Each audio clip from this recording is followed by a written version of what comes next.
patients as walking in beauty.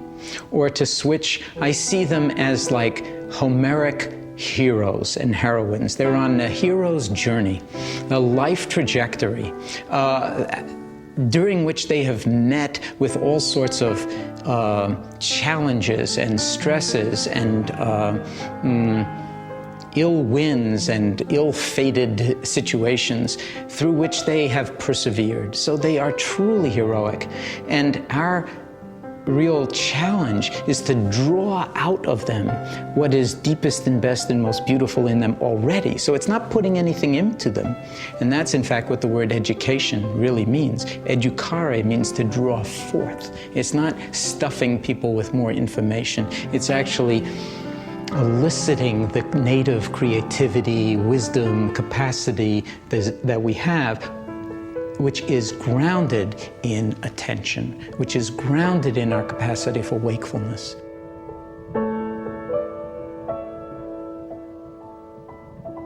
We were approached by people who were part of the Massachusetts Committee on Criminal Justice to see about bringing mindfulness-based stress reduction into the prisons, both for the inmates and for the staff, because as you might imagine, prison is one of the most stressful places on earth, both to work and to be incarcerated.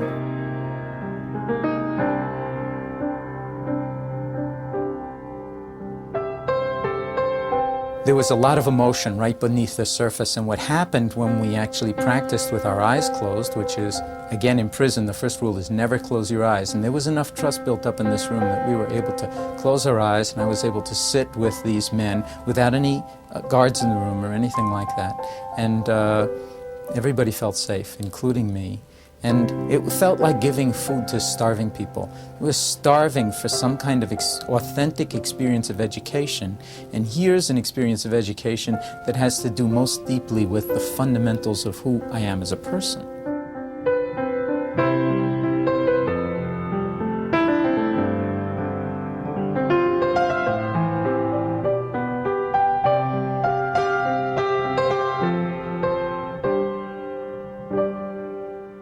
So the general sense was that people were learning and growing and changing in exactly the kind of way that you want people to change when your objective is rehabilitation and getting people back into society so that they don't immediately commit crimes and go back into prison.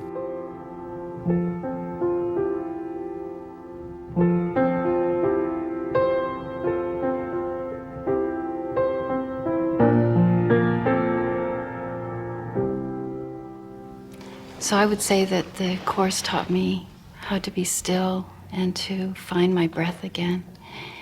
And in finding that, I found just a trust that has just been the most amazing thing for me. A trust in my body's ability to heal, and a trust in my own ability to just be with anything.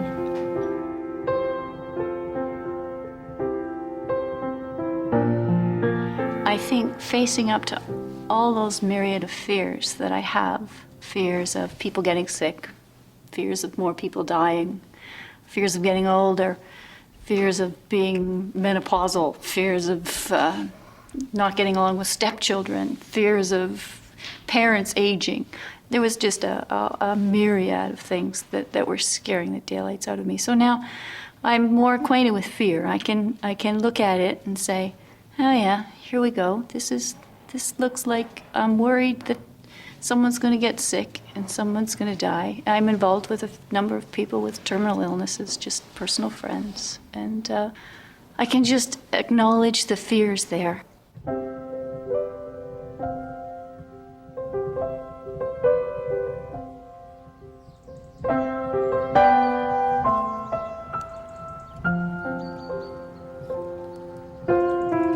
So instead of being addicted, which we virtually all are, to the news and to television and to constantly hearing something, on the radio so that we don't feel alone or having to be on our cell phones, maybe we could learn to drop a little bit more into the stillness of our being, even as we're driving around or doing what we have to do, walking to the Xerox machine or whatever it is, that we could learn how to to be more embodied and simplify our lives a little bit, live with a little bit more peacefulness and wakefulness. The next to the last line of Walden is, "Only that day dawns to which we are awake." That is the message of mindfulness. Either we live our lives while we have them to live, or basically we sleepwalk through our lives, and as he said, wake up at the end perhaps and realize that we missed the whole show. And we can always find other people or this thing or that thing to blame for why our lives didn't work out well. But the real challenge is to work with what we have to work with and start where we are.